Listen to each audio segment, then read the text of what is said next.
Talking fishing, nothing but fishing, talking fishing.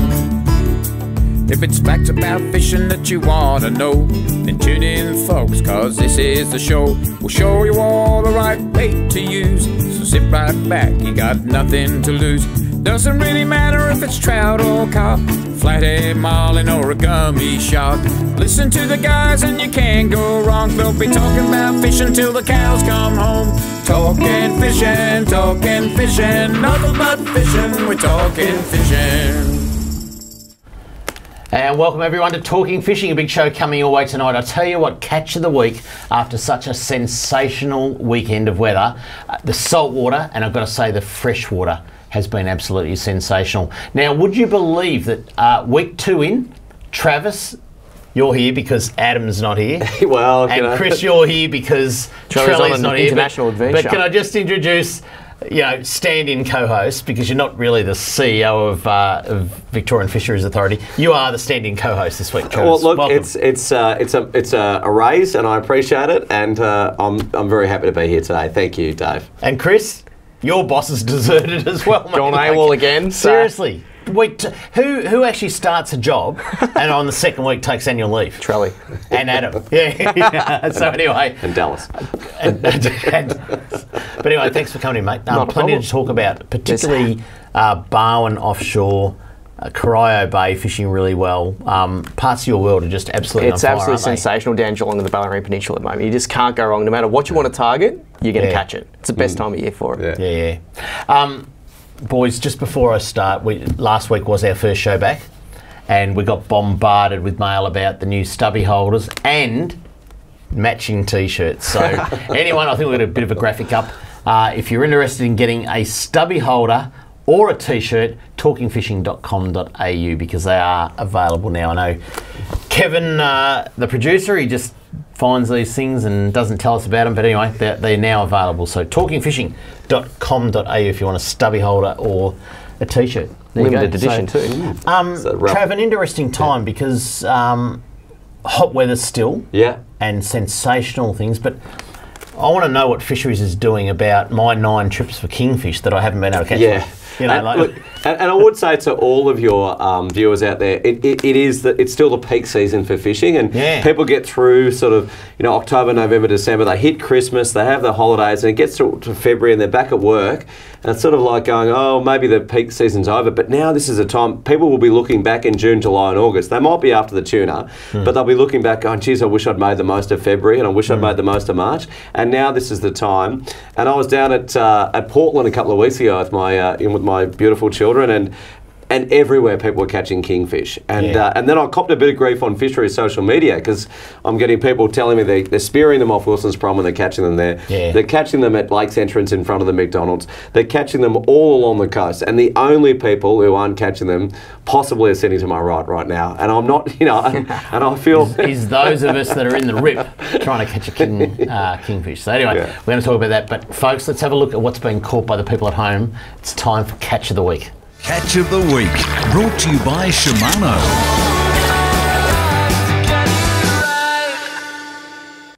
All right, let's kick it off. Western Port first up, boys, in a place called the Corals, which is just off Phillip Island.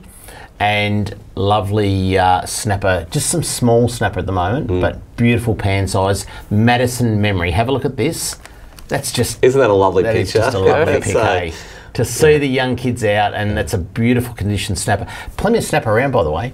Yeah, and I love that she's got the shirt on as well. Like just completely out there. A lot of snapper being caught, and people think that October's the time for snapper. And Chris, I'm sure you're seeing it in the shop. They're fired right up now in Corio Bay, and I heard rumours of a 10-kilo one caught 3 or 4 days ago. Yep, but the soft plastics is really good for that size fish. If you look at the Port Phillip Bay temperature graphs on the internet, you'll see there's been a decline of almost 2 degrees out in the ocean temperatures, and that washed into the bay, and you've seen a little decline in the bay temperature that I reckon sparked the snapper up. I always find that the first 2 weeks of March are sensational for snapper too. Because it's coming down, isn't it, the temperature? Well, fish love change. Any sort of change, they get something different happening, it spurs the bite, so which is what I've heard. If we've got a lot to get through tonight, but I'd love to talk to you about how many pinkies are in the bay, but we'll talk about it later. Let's keep going. Tommy Scott Have a look at this. Mako shark, 70 metres off Cape Shank.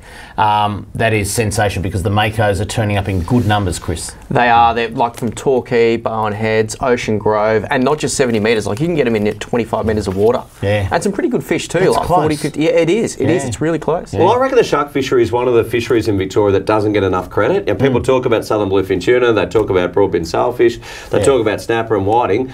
Sharks are one of the premier sports fishers in Victoria and one of the best eating fisheries in Victoria. Yeah. They're in great numbers, they bounce right back, and I don't think we give them enough credit in terms of how we talk about that fishery. Yeah. Yeah. All right, an email from Jamie Lambeth, his wife, Ida Lambeth. Have a look at this lovely gummy shark off Altona.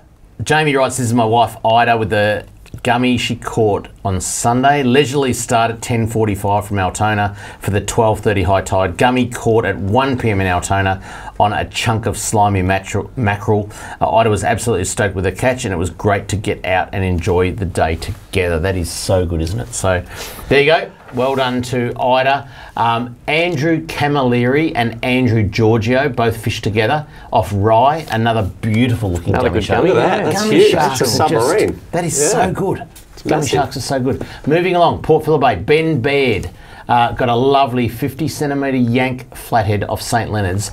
Chris? They're everywhere at the moment off St Leonard's through Do to you reckon Clifton that's one of the Springs. best seasons we've seen for the yank flathead? I think it is, yeah, 100%. Yep. Yeah. Yeah, a lot of, the average size is way up. And yet, Travis, I'd have to say that you guys have been debating is sand flathead on the decline in the bay, which I don't agree with myself, but yank flathead are certainly making up for it. The best season I've seen in many, many years. Well, what I love about flathead, and to all the people watching tonight, a lot of people go out, they'll chase whiting, they'll chase snapper, they'll chase gummies and kingfish and all the rest of it. They'll always come home with a feed of flatties. And that's a beautiful thing about the bay, right, is that it'll always deliver for you. And you know you can say to your partner or your friends, I'm going to get some fish. Look, we've seen a decline in sand flathead, but we're also seeing them stabilising and starting to rebuild now. Yeah. So to people out there, I reckon our bay's in the best shape it's been in for 20 years. And the fishery's going well. Have you ever seen a baby yank flathead? Because I haven't. Like you only when you catch one, you don't get 15 centimetres. No, they're all 40. Yeah, so does Travis, question without notice. Yeah, sure. Is there any science or any studies been done on where do they breed and because you certainly catch the big ones, but where are the small ones? So if I start talking about science, there's a few of the fishery scientists are going to fall off their chair at the moment. Yes, but I will say they would have a good explanation to it, and maybe it's to do with feed and how they grow and what they do. Where they really only switch on to the lures and the soft plastics and so forth when they get to a particular point. There you go. But hi Corey and Paul. I hate this photo. Seriously, boys. 9 trips. I worked all weekend. All weekend, Saturday and Sunday on the Kingfish. But Rob and Dylan went out on Friday, as did Matt Seeney. Now, this is a photo that Rob decided to share, but Sharkmen Fishing Charters, they got 9 for the day. And there's some cracking fish there. And all the same year class, 1.1 metres and 12 kilos. Yeah. Right? They went off on Friday. Do you reckon they went off on Saturday and Sunday? They went off all right. I think they went got nothing. Sunday. No one got anything. They went off. It was such a... I'm getting too old for this. Imagine if you're on that charter, that's the best money you've ever spent that day. At one stage on Saturday, I reckon Matt Seeney drifted towards me because we were cooking hamburgers on the boat. You could smell the meat cooking. And he yelled out his window. He said, I had the best day I've ever had in my life on Kingfish. Yesterday. Didn't turn a reel on Saturday. So bloody Kingfish, I tell you. Let's keep going. Let's go freshwater. Philip Jordan. Now have a look at this, Trav. I want to ask you about this. A Murray cod in Albert Park Lake. And Philip writes to us, hey guys, here's catch of the week for you. How many of you have seen Murray cod in Albert Park Lake? Well, I was lucky enough to come across 2, landed one and lost the other near the bank while he was chasing perch. So look at the tail, pretty ratty. The fins are ratty. Yeah, it's been probably up right against the concrete or something like that. I don't know. I'll say 2 things on that. We don't actually stock Albert Park Lake with Murray cod. We do stock it with golden perch, which is fantastic. I'll just make another point. A lot of Victorians own aquariums. All right, and I'll leave it at that. Could be dumped. Yeah, and to all the viewers out there, you're not supposed to, and it's illegal to go and put whatever is in your aquarium into particular waterways. But occasionally, we find barramundi at Diets Falls in the Yarra River. But these things come up. So. All right, let's move along quickly because you're going to love this, Travis. Alex Zureb got a 10-pound rainbow trout in the Goulburn River. Now, Alex sent us videos, a whole lot of other photos. Yeah. That is a stocked fish from trout opening. Surviving very well through summer. Still doing well. And do you reckon Alex is still walking 7 foot tall at the moment? That is a great catch. And Alex, he just saved an airfare to New Zealand. Yeah, congratulations to you, Alex. That's a good catch, and that's, you know, for people that have had some challenges with these fish. That fish is a wild fish now. It's been out there 6 months, and well done, Alex. Yeah. Oh, great to see. Very good. And lucky last, Matt Leavesley. Have a look at this 51 centimetre brown trout from the Eildon Pondage. Again, a stock fishery, and absolutely great sensational fish though. Fantastic. People catching trout this time, trout dominating in catch of the week. How good is that? That's awesome. Wonderful. Yeah. If you would like to send in a pic of your catch of the week, this is what you have to do. If you want to be like me and have your photo on TV, email your fishing pic to info@ifish.com.au. Go Pies! Yeah, I wanna go fishing. And in defence of Chloe and Travis, because you barrack for Collingwood too, Monty Pies. I feel sorry for where they're sitting on the ladder right now. Have you seen where the AFLW is? Yeah, so people keep on underestimating us, mate. And Chloe was meant to come in tonight, but they called training because they're playing in Morwell this weekend. Yeah. Against the Moe under-7s. But anyway, coming up next, Fisheries News. We've got a lot to get through with Travis Dowling, the CEO of Victorian Fisheries Authority. Thank you very much. Right after this, I'm Talking Fishing. Talking fishing. We know what you'd rather be doing. We know what you've really got in mind. We know you'd rather be out fishing. And today's the day you're gonna wet a line. 'Cause every day's a good day. Stop wishing. Every day's a chance to drift away. Drift away. Every day's a good day for fishing. See it down and tackle world today. Talking fishing, nothing but fishing. We're talking fishing. Live from the studios of Channel 31 Melbourne, it's now time for some very fishy news.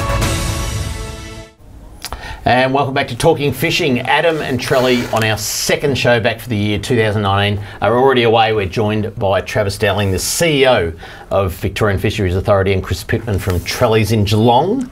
Can't believe those boys are both away, I tell you. Trelly's, where's Trelly? Last time I spoke to him, he was in Singapore, but he's headed to maybe Vietnam, I think. Yeah, and Adam's Pambula just kicking back on the beaches and fishing. Pre-season for the Pies, mate. Pre-season. Anyway, let's get on with it. Fisheries news. There's some pretty big news items here.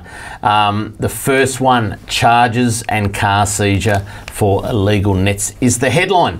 2 people are facing serious charges after a Good Samaritan's phone call to 13 Fish early Sunday helped fisheries officers locate an illegal net containing more, wait for it, 1,000 juvenile bream at Sanctuary Lakes. Victorian Fisheries Authority Director, Education and Enforcement Ian Park said officers managed to release hundreds of live bream from the net. However, nearly 890 were found already dead. We're going to talk about this, Trav. Yeah. Officers later attended a Point Cook residence and allegedly discovered 5 more nets, which were all seized on the spot, along with a 2012 Toyota Camry.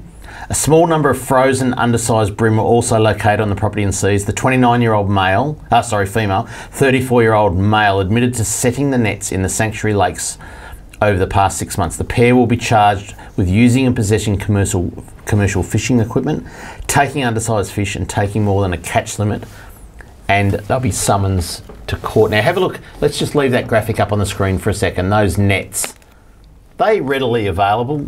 No, they were brought in from overseas, those nets. But they weren't purchased in... What, in someone's luggage? Or can you buy them on the internet and have them sent? You could probably buy them on the internet, but I don't want to give people the wrong idea. Like, no. You can buy most things on the internet, but those nets, we believe, were brought in people's luggage from overseas.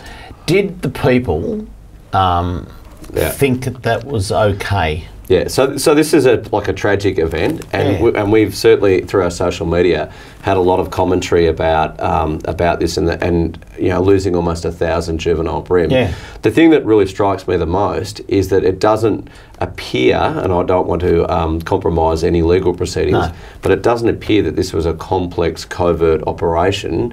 And for me, the concern is that some people are a little. Seem to be unaware of the appropriate regulations and equipment that can be used. So I feel as an organisation that we've got to do, I suppose, just a little bit more work in getting that message out there saying this isn't okay, you can't use this equipment, it's not right. Not related to this case, do you have a language barrier problem? Oh, look, we'll continue to work across all demographics in terms of language. I think that we still have work to do in that space, and I look at Victoria now with almost half the population from non-English speaking background. We're doing a lot of work. Sorry, what, half? Half of the Victorian population. They're born in a country with non-English speaking background. Our officers and our team are doing a lot of work across different communities, but I think we've still got work to do, because we can throw the book at people and we can do whatever it is, but at the end of the day, no one wants to see 1,000 juvenile bream that are... But that also only deals with one individual, or maybe two in this case. That's right, yeah. It doesn't deal with the potential hundreds of thousands of people who don't understand the laws, don't understand that we've got a pretty good resource in Victoria, and it falls into the lap of education, doesn't it? Well, it absolutely does, and what we've seen across a lot of Victoria is years ago it was quite okay to set lines and gill nets for Murray cod, and today no one would do that because those, except for Trelly's dad, but anyway. Possibly. Although he did pass away 6 months ago, but apparently his nets are still, his lines are still set, but anyway. Community keeps moving forward as expectations are, and we know that that the community doesn't accept setting nets to catch 1,000 juvenile bream, and we've just got to continue to work across communities to get that message out there. Yeah. All right, let's get on to some fun stuff. Would you believe, I can't believe this, you guys, the VFA, have launched the Victorian Fisheries Authority's Fishiest 100. And that's Charlie May. Charlie May. Charlie's been on this show. Have a look at this. So this is all about nominate your favourite fishing song. Now, you cannot talk to an angler who hasn't got a favourite fishing song. How Chris? You got Luke Bryan hunting, fishing. The country singer.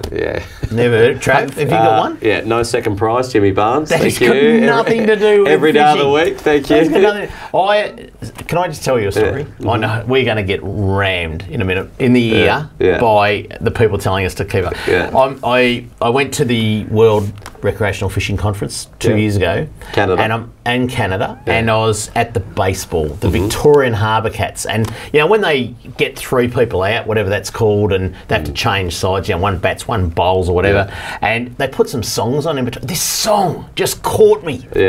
And I'm sitting there next to some Canadian lady. I said, "What is this song?" And she said, "Fishing in the Dark" by the Nitty Gritty Dirt Band. I think it's one of the 100. No, you had the list. We should list because you've got a list here. Hang on.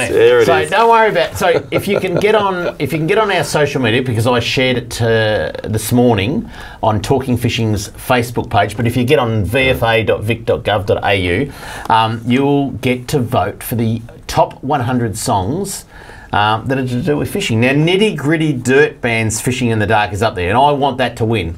So please, if you're watching it, vote now. Vote often. Don't worry about the Chemical Brothers by Salmon Dance or Fisher by Losing It. Dire Straits Down to the Waterline. Like they're not. Talking Heads, Take Me to the River. They're not fishing. Google it. Fishing, they're yelling at me in the ear. Fishing in the Dark, Nitty Gritty Dirt Band. There you go, Trev. All right, we're getting told off. We've got to keep moving. All right, next one. Lake Benalla Spider Structures is the headline. Heads up, native fish lovers. Lake Benalla is about to welcome new homes for cod and yellas.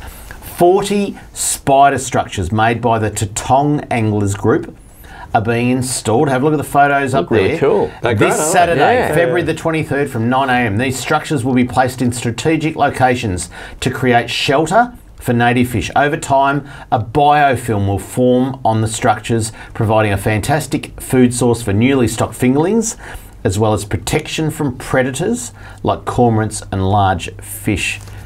Now, Trav, this, I believe, is a project funded by the Small Grants Program for under $5,000. What a great... Isn't that amazing? And if people know Benalla project out there, right, that lake in the middle of town, it's a muddy bottom, there's a lot of carp there. Yeah. What this will do is that people can go to Benalla in the middle of town, they can go and cast lures, they can fish for bait, and there'll be cod and yellows sitting under that structure. So Noel, from the Tadong Angling Club and all the members, congratulations to you, mate. You know, you're making a difference out there, making fishing better in Victoria, and that's a great outcome. How good is that? Have a look at the next one. Get hooked on free fish event at Lake's Entrance.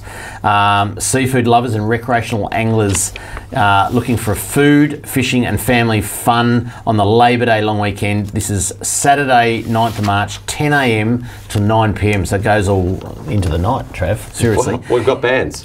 You've got seafood cooking, demonstrations, fish filleting and preparation tips, commercial fishers tied up to the wharf explaining their practices, free fish care, come and try fishing clinics, market stalls, kids amusements, live music stage where hopefully the Nitty Gritty Dirt Band will be on playing Fishing in the Dark. Please vote for that. I want it to win. And a family-friendly Riviera Regatta at midday that will transform the foreshore into a land-based boat race for crews of kids and grown-ups. So there you go. Get down to Lake's Entrance. The next one is, I haven't got it with, yes I have, just getting that.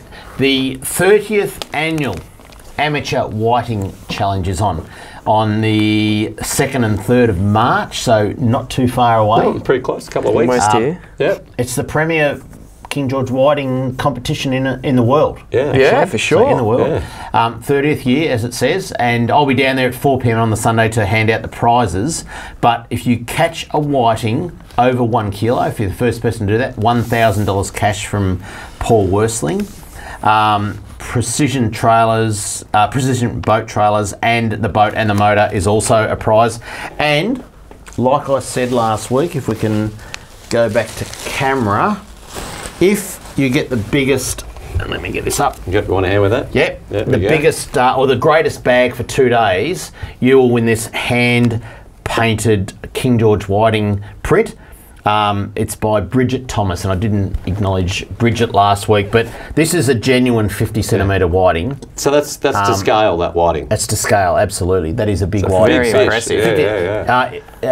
2 day bag, the heaviest wins that. So, and well done to, I've just had this hanging in my office for like a week or so, and thanks to Bridget, a fantastic painting of the King George Whiting. And lucky last, Australia's biggest King George Whiting Talk Night is on, not tomorrow, but Wednesday week. It's down at Mornington Mazda on Wednesday the 27th of February.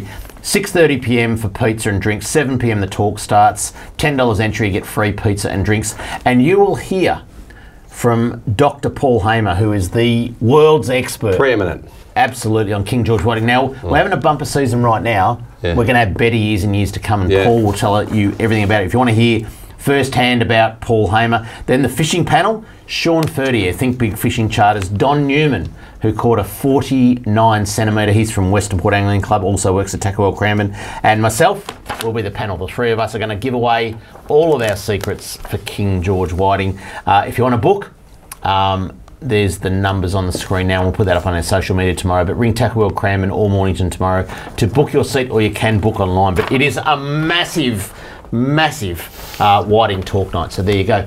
Coming up next, product of the week. We'll see you soon on Talking Fishing. Talking Fishing.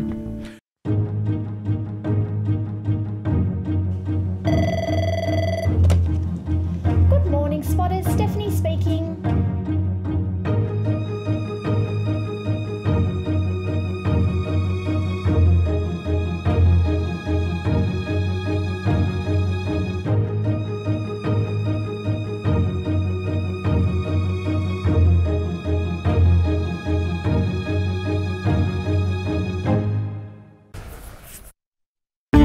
Product of the week, brought to you by Tackle World. Talking fishing, nothing but fishing, we're talking fishing. And welcome back to Talking Fishing. Travis Dowling, the CEO of Victorian Fisheries Authority, and Chris Pitman from Trelly's in Geelong, joining me tonight because Trelly and Adam, week 2 of 2009, just decided to go on holidays. Yep. Unbelievable, these boys. They work hard. They work very hard. Back next week. So, product of the week, we just thought we'd keep nice and simple. We're going to talk about the new open top lift yabby net, because these, Trav, yep, sorry, what I've got, yes, they're out. They are out. That is the old Opera House net, $3 at your local tackle shop. They are out. I used to love them. They used to be my friend, but they're not anymore. So I'm going to get rid of that. Yep, great, that's out. Fantastic. What do we got? So we've got these open top lift nets, right? And I know I'm from Euroa up in country Victoria, and I used to love those nets. But the thing is, right, that they kill a lot of things. They kill platypus, they kill turtles, they kill water rats, they kill cormorants, they kill all the things going down. Because they get trapped in them. Because they get trapped in them. So anything that's air breathing comes down, they get in there, they can't get out. These nets, right? These nets, which we're giving away, and we've given 40,000 away, and apologies to people who have gone into swap and haven't got one, they work just as effectively as the Opera House nets, because the yabbies come up, they come in the sides, and they push out to these corners. So they still push out to the corners, but any air-breathing animal that gets in there, or bird, or they come in, they'll eat the yabbies, they'll eat the bait, but they can always swim out, they follow the bubbles up, and they can come out. So you can go and throw these wherever you want, and you know you're not going to kill species you're not intending to kill, but you're going to catch as many yabbies as you catch in the open top, in the Opera House nets. And I've had a couple of questions on social media from people saying, but how do you deploy them? If I'm not in a boat, how do I drop them down? You just toss them out like this, the same way you would have from the bank with an Opera House net. And they work, and I've used them, and they work just as well, and they're really, really effective. I've seen plenty of photos from people that have used them already coming to the shop, and they're doing really well. Sensational. Just as many as ever before. Now, one big difference, Travis, is these will be legal in public waters, because the Opera House wasn't. Absolutely. So the only spots they're not legal, we don't want people chasing crays with them, right? So Murray crays. So some of the cray waters are not legal, but all the other public waters and private waters for chasing yabbies, they're legal. So you don't have to worry and second guess all the time when you're packing your camping gear, like, oh, do I put that net in or not? You can keep this one in your boat and in your camping bag and go fishing with it because it's got the tick of approval. Chris, have you still got some of these for exchange? Oh, I think they're all gone now. They go pretty quick. We're down to about 20, I reckon. But tell us about where's the Opera House net at, because there's still a lot of people that have got them. If you've exchanged 40,000, I would have to say there's probably hundreds of thousands. Is it still legal to use an Opera House net right now? Yeah, so it is until the 1st of July this year. So for people out there, from the 1st of July, you can't use Opera House nets in Victoria. Now, what you can still own them, right, and people at the homes, because some people will travel to the Northern Territory and chase cherubin for them, or they're part of New South Wales, but you can't have them in or around any waters in Victoria because we're trying to get people away from that. And not only did we bring this change in because people were killing a lot of unintended wildlife, there were people that were not knowing the rules, and they were buying Opera House nets, and they were going to public rivers, and they were getting, $850 fines, and we felt quite bad about that. So we're going to get rid of them. We're going to say, for most people, you won't find them and you won't have them, and we want you to have these nets because they're much better for you. You're going to avoid a fine, you're going to avoid killing wildlife, and it's a good thing, and we've given 40,000 away, and we reckon that's a really good use of money. So when you say you've given 40,000 away, we should explain that. There's been an exchange program through the tackle shops, hasn't there? So people have come in to a range of tackle shops across Victoria, and it's really interesting because some, they've gone in the first day, and we get lots of complaints. At Shepparton, there's 4 million people that don't live in Shepparton went to Shepparton to exchange. And others, they've still got these nets that they're waiting to swap over. But the idea is you've got your Opera House nets in your shed. It's a little bit like the gun amnesty. We're saying, bring your Opera House nets in. We'll give you one that's limit of 3. Limit of 3. Yep. You have to fill out some paperwork. A little bit of paperwork to show that you're, you're not moving around every tackle shop and you've got a little open top lift net thing going on. But then you get these nets. You hand in your Opera House nets. We destroy the Opera House nets. pretty soon people will forget what opera house nets were. They'll like these nets, and people feel good about it. It's like when we used to have set lines for Murray cod and all these sorts of things. People move on and they go, you know what, we've got a good fishery now. We've got a sustainable, healthy fishery. Can still get a good feed of yabbies, can still get some good bait, and we're not causing any damage to anything else. Yeah, there you go. The open top lift net. That's it. There you go. Let's get rid of them. Let's change the subject, Travis, because I'm just going to get my paperwork together.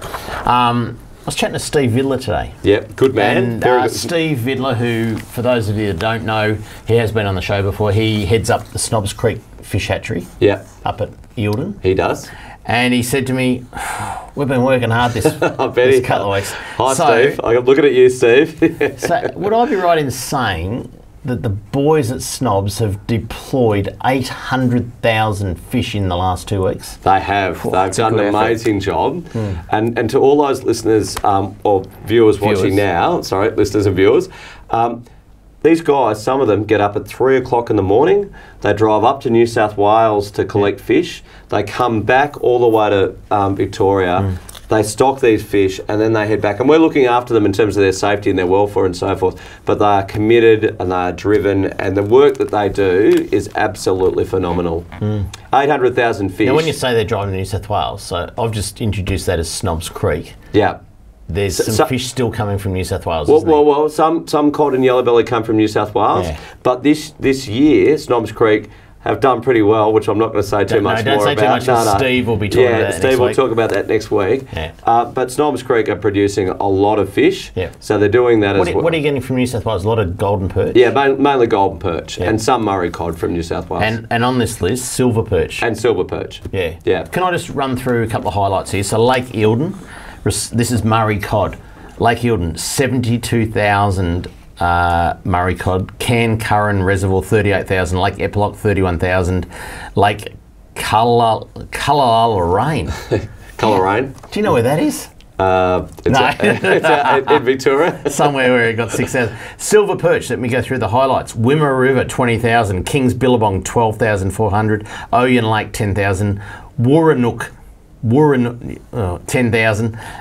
Walker's Lake, 10,000. Going to golden perch, Lake Hume got 150,000 golden perch. Can Curran, 70,900. Goulburn River below Goulburn Weir to McCoy's Bridge got 50,000. Goulburn River above Goulburn Weir, 30,000. Lake Nilakudi, 30,000. Broken Creek, 30,000. And the list goes on. You can see it up on VFA's media.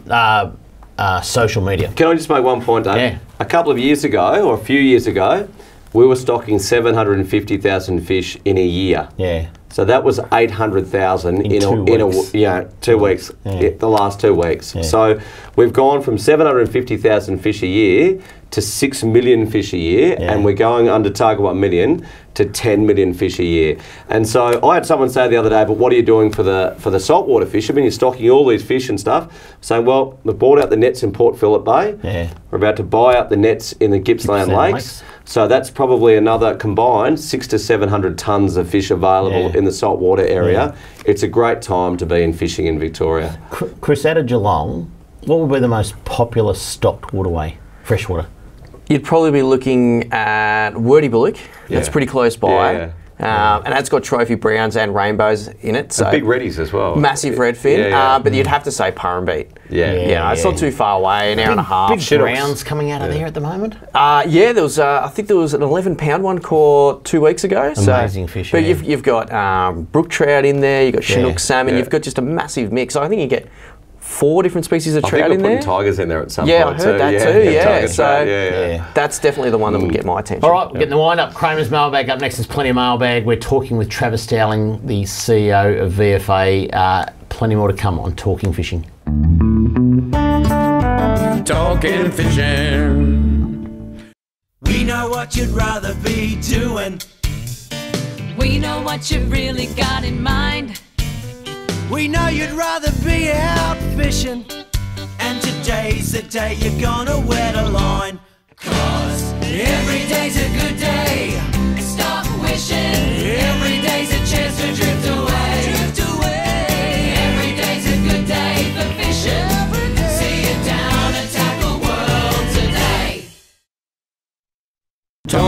fishing, nothing but fishing, we're talking fishing.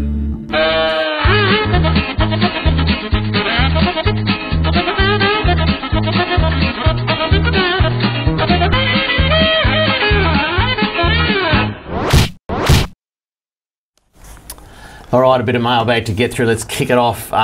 This bloke is a rocket science. This is rocket science, Trav. And I think you should listen carefully to this. Is his name Dallas? No, David, his name is. Okay. Yeah. David Lyon, he writes to us, "Hi, David. Has anyone thought about all the pensioners who fish but do not need a licence?" Uh-huh. Oh, have you thought about it? Yeah, absolutely. Okay, well, because this guy goes on. Maybe if the Victorian government sent out a reply-paid questionnaire to all us retired anglers as to whether we fish or not, then the number could hit 1 million. You might actually be on target 1.3 million. Well, we think we're at about 140,000. Well, I don't think you've asked the right people. He says, "Love the show. Keep up the good work," from David Lyon. Yeah. Have you considered sending out reply-paid questionnaires? Yeah, absolutely. To every pensioner in Victoria. It's a really good question, and to all the seniors out there that fish, love the fact that you fish and you're out there. We do count you, and we've got to find better ways to engage with you. How do you count them? Sorry? Well, we do a phone survey. We engage How do you know their number? Sorry? We ring randomly 100 people and we say, right, how old are you? Do you fish? Yeah. Tell us what you're out and about. If you rang me, I'd hang up and say, yeah, exactly. Hello, is this politics? Yeah. So we do get those numbers. But lovely question, and we do want to increase that engagement. Target 1.7 million. Yeah, maybe target 5 million. Yeah, there you go. All right. Everyone fishing. 5 million. Everyone. All right, let's keep going. This is from Charles. He writes, "I am surprised that a group," this is from last week, "I'm surprised that a group of fishers such as those on iFish," last time I looked, this is talking fishing, but anyway, not iFish. Although I did do an episode the other day, scallops and cuttlefish, I'll tell you what, sensational. Yeah, but that will air in April. "But I'm surprised that a group of fishers such as those on iFish are not aware that fish shrink appreciably upon death after capture. I've experienced this shrinkage." I don't want to know about your first. Sorry, I shouldn't. No, this is serious. Cut to it. Charles, this is serious. I have experienced this shrinkage while living in far north Queensland. So, Chris. That's fantastic. I'm heading away this weekend. And always ensured that any fish taken and kept aboard my boat was at least a centimetre in excess of the minimum size. So, do you give a directive to your fisheries officers to include shrinkage in their measurement? Yeah, shout out to all the wonderful education enforcement men and women out there who use their discretion appropriately. On shrinkage. Well, if someone says, look, that fish was 30 when I landed, it's 29.5 now, they're generally going to buy that. If they've got 47 fish that are all about 28 and they say they're all 30 and they've all dropped to 28, they may probably want to chat to you further. Yeah. Yeah. Yeah, all right. Full stop. Shrinkage. It's a big problem, I can tell you. I was asking Trelly about it, Nick. I think that's why he's gone to Vietnam. But anyway, for a holiday. All right, let's keep going. This one is from Andy. Andy writes, "Great show, fellas. Regarding the Murray-Darling Basin and the fish kill, there is now this is." Can you take note of this one too? Have you got a pen? I'll borrow that. Take notes on this one. Here it is. "There is a potential remedy for the lack of water," because you run Queensland and New South Wales, don't you, as well? "There's a potential remedy for the lack of water in the Darling River, apart from rain or lack of it. We've all observed the severe flooding in northern Queensland." Well, I was in Cairns 2 weeks ago, and I tell you what, it was up to my ankles. Yeah. "All the excess water goes into the sea and damages the barrier reef. Bear with me." We're bearing with you. "Surely a pipeline can be built to divert all that water every year over the Cunningham Range or through it into the upper reaches of the Darling River. All that extra water will benefit all from southwest Queensland to the end of the Murray. A win for everybody. A national project would provide many jobs and rejuvenate agriculture all along the Darling River. A series of pumping stations could be powered by wind and solar." This bloke should be the Prime Minister. No, seriously. It's a good letter. Yeah, I know. "A method now cost effective. Global warming is here for keeps. What a way to drought proof or at least improve the Murray-Darling Basin. How come Polly's can't visualise a project like this? Hope this is of interest to fishermen of the future, from Andy. Yeah. What's the chances of us getting... I know we're not that a big profile show. Yeah, sure. Yeah. Here we what's go. the chances of us getting Scott Morrison and Bill Shorten in the studio? Well, you had Daniel Andrews and you had Matthew Guy, and you've had Lisa Neville, and you've had Jarla Pulford. Yeah, so I'm waiting. And Jacinta Allen. So I'm waiting. And Chloe Malloy. And Chloe Malloy. When you get a Collingwood player. Which is, we're holding out for Mason Cox, mate. That's the big episode. I know. Well, you have to drop Shout out to all the Richmond supporters out there, by the way. Do we try and get, Scott Morrison in to discuss a pipeline from Cairns to the Murray-Darling top of the river? Sounds like a fantastic idea. It's a great idea. What would it cost, Trav? You're pretty good just throwing them up like that? Oh, $2,000-3,000. No. All right, okay. No, okay. Can we talk seriously? Yeah, sure. What was it, the north-south pipeline? Yep. So that got built. That was about 800 million. 800 million. Yeah, and how long is that? 200 kilometres. And so tipping your working with John Thwaites at the time. So it was a great project, by the way. Great project. Yeah. Phrase, good project. Yeah. So that was, you got the divide in Victoria, and water runs one way down into the ocean, the other way down into the Murray system. Yeah. That pipeline is about connecting the two systems up so that water can be used on either side, and it's a really good project. Yeah. There's been talk for many years about getting the rains from the tropical north and using them down. No one's ever followed it through. But is that significantly? I don't know. Significantly longer pipeline. What, from Queensland Cairns to? No, I'm not saying to Victoria. You wouldn't want that going to the Goulburn, but where does the start of the Murray-Darling system? Where does that start? Oh, look, I just think with all infrastructure projects, there's always an option, always an idea, and this has been pushed around for many years about the Ord River and that whole system up there, connecting that up. If you talk about the top of the Murray-Darling Basin system, you're up around, move up around Brisbane and Queensland. Yeah. Look, I'm sure that's 2,000 k's in. Yeah, there's still a lot of distance, but anything can be achieved. We might try and contact Scott Morrison's office and try and get the Prime Minister on the show. Add everyone else, may as well. Yeah, Donald Trump. And Trump? Yeah, bring him on. Awesome. If he can build a wall, he can build a pipe. He can work. That's right. Actually, he would, wouldn't he? Yeah, he'd get it done. Yeah. He'd actually stop paying public servants for a month just to build the pipe. So, that's right. All right, I've got to keep moving because I'm getting yelled at. This is from Jeff. You probably get asked all the time, but have you heard anything yet on free boat launching at Victorian Ramps? Yeah. Where they decided launching will be free, but you'll have to pay to park your car, Jeff? No. It's going to happen, isn't it? It is going to happen, yep. I can't lie. I've been in Parliament House this afternoon talking to Jarla and the Premier about it. It's that close. Announcement pending. Yeah, I think you probably know more about it than I do, Dave, but it's I don't think it's far off. Yep, cool. And Lucky Last Kane writes to us and says, good morning, because it was morning when he wrote it.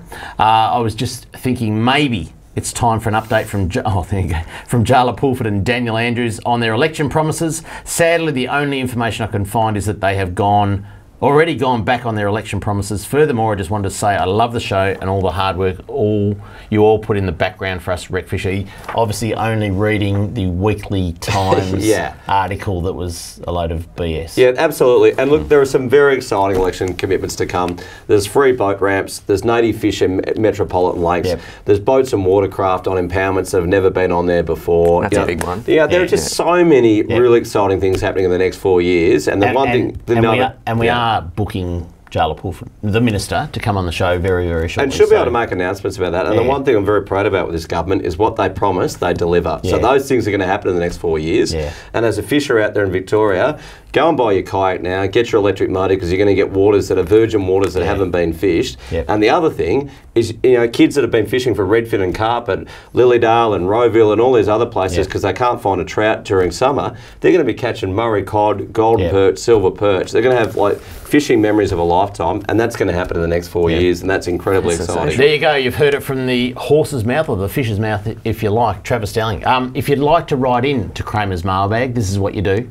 Send your mail to Kramer's Mailbag, PO Box 734, Patterson Lakes, Victoria 3197, or email kramer@ifish.com.au. And coming up, the all-important hotspots for this weekend. It's going to be a cracker weekend coming up soon on Talking Fishing. Talking fishing. G'day, Callan here from Paul Worsland's Tackle World Cranbourne. Supercharged batteries have been supplying maintenance-free marine batteries since 2001. The Seamaster Gold range is second to none, delivering superior starting power and reserve capacity. No need to top up with water, truly a fit and forget battery. With up to 2 years replacement warranty, you know you have quality. Your battery is your lifeline. Without it, you're dead in the water because it's bloody hard to push start. I've got a Seamaster battery in my boat. Make yours a Seamaster Gold today. Talking fishing, nothing but fishing, we're talking fishing. And now the segment you've all been waiting for. Hotspots, brought to you by Seamaster Batteries. The all-important hotspots, and I tell you what, wasn't last weekend a sensational weekend? You couldn't get better weather on Sunday. It was like a sheet of glass out offshore. Yeah. I was at Apollo Bay. It was like amazing. I was there for the seafood festival. Yep. And people were getting around the harbour in kayaks. They were catching flatties and squid. They're having a great time. It was beautiful. So let's kick it off with the number one hotspot, Swan Bay for King George whiting, Chris. And I was there on Sunday.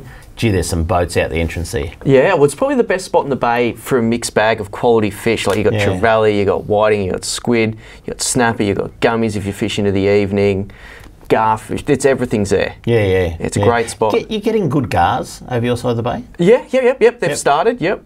Definitely that sort of 3 to 4 metres of water over the weed beds. Yeah. And you've got a burley. If you burley, you'll just keep them at the back of your boat all day. And even land-based at Clifton Springs off the new jetty there. They're getting really good garfish there. That Clifton Springs jetty, it's an absolute bonzo. Like, and you butterfly those garfish. You put them in there. People, sensational. Absolutely, they're delicious. Yeah. All right, for the land-based fishos, Frankston Pier garfish. There you go. Yeah. Sensational garfish, up to 40 centimetres. That's a big gar. Off Frankston. Yeah. Solid. We were talking last week, I don't know if you boys saw the show, but Western Port Angling Club, one of the members got the club record at 364 grams of garfish. Like it was a monster. I mean, it's like half a kilo garfish. It's getting close to half a kilo garfish. Some of the best restaurants in Melbourne, that is their signature dish. Is garfish. Like people just sort of go past them trying to chase the other species. And they fight well in like year 2. Oh, absolutely. Not enough people Mini fishing marlin. for them. Into Western Port, and Shoreham is fishing very well for large King George whiting. Now, I know we talked earlier on about the big whiting talk night coming up. Followed by that weekend is, I think, 2nd, 3rd March is the Western Port Whiting Challenge. If you want to catch a big one, I'd be heading down to Shoreham for potential 50 centimetre 1 kilo King George whiting. The other one is garfish in Western Port. Where do you go? I reckon the number one spot is Observation Point off Phillip Island. Another classic spot for big garfish. Fantastic. Yeah, so great. Good that we're seeing. I reckon for a period. Last year there was a few guys around, but this year's definitely better. But the 5 years before that, Chris, we hardly saw any. Yeah, they were scarce for a while. Yep. So they've, I don't know if fisheries know a lot about that species, but they've certainly made a big comeback. They're one of those species that a couple of years they can be going nuts, and then they can disappear for a year or two, and then people go, "What's happening to the gars?" All the rest of it. And our scientists, Paul and Corey, will go, "That's how they are. They're seasonal. They'll come in and out, and they might disappear, but they'll come back in a vengeance, which is great." Let's keep moving along on the hot spots, and Chris, tell us about this one, Barwon Heads. So there's plenty of mako sharks and kingfish. Even the bottom fishing's really good. There's snapper to 5 kilos. There's gummies to 15 kilos. So there's plenty to do out there. When we say Barwon Heads, so if you want to fish for mako's obviously got to go a little bit out, but other species in close. So you've got safe. If you want a big whiting, you got Colindina. So that's the sort of Ocean Grove, Point Lonsdale in between those two places. Sort of 7 to 8 metres of water. It's really clear. You can see the big sand holes in amongst the reef. Sit in those, fish your pippies and your squid. And how far offshore are you there? That 500-600 metres. Outside the breakers, obviously. Outside. Don't go with the breakers. But just outside from there. Big King George whiting. Massive King George whiting. You'll rarely get one under 40 centimetres. You might have to move a few times because you sort of only get them in groups of 5 or 6. But I've seen them over 50 centimetres caught there. Wow. That's South Australian type whiting, isn't it? Exactly. That's amazing. All right, lucky last on the hotspots is the Goulburn River at Seymour for big Murray cod, and that's straight out of your report, Chris. Yeah, the guys have been doing really well up there. Even the channels, the guys at Shep have been telling me the channels are fishing really well for yellow belly as well. Do you know they were going to close the channel off a little while ago, and Anthony Forster from our team, they said, right, because they were going to close it off, they were going to clear all the weed out, and I'll be very quick. Yeah. Who's they? So Gold Murray Water were. Yeah. So they called us, really lovely of them, they said, hey, do you want to translocate any native fish out of there? And growing up in Euroa, the only thing that used to be in the channels was redfin and carp. So we went up there and said, no worries, we'll electrofish it first before you guys run the poison through to get rid of the weed. We pulled 220 cod and 60 yellow belly out of a stretch of channel that was not much more than a kilometre. Did you say don't poison it? Oh, it was unbelievable. The cod ranged from like 120 centimetres down to about 15 centimetres. Yeah. We translocated them to the Goulburn and we put them in other places. Yeah. But the channel systems now around Victoria are supporting some fantastic populations of fish. So it's great to see. Yeah. And that Seymour region, tell us a bit about the water flow there. Yeah. Is that held back at a lake and then you get talks of cold flushes going through? Seymour affected by that? Yeah. Seymour, we held a really good Vic Fish Kids there last year and we're trying to get people into fishing. We're putting a new platform. Jacqueline Symes, as a local MP, has been really hard into putting a new platform out there to fish.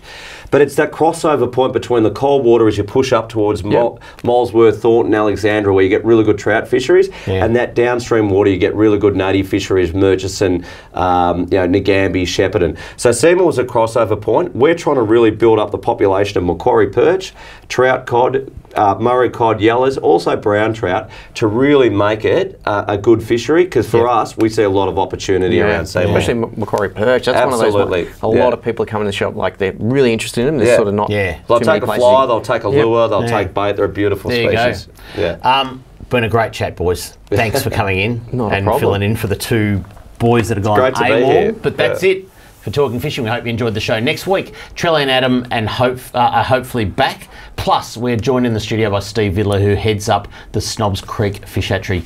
I'm hearing news it's been a record production year for Murray cod, and we'll hear all about that from Steve, because we're not going to tell you about it this week. But until we see you again next Tuesday on Talking Fishing, please stay safe on the water and enjoy your fishing. Talking fishing, nothing but fishing, we're talking fishing. We got all you need, just take a look. Watch those fish jump on your hook. So just relax and take your time. Enjoy the show, then drop us a line. Talking fishing, nothing but fishing, we're talking fishing. Talking fishing, nothing but fishing, we're talking fishing. Talking fishing. Have a good weekend, Mr. Walker. You too, son.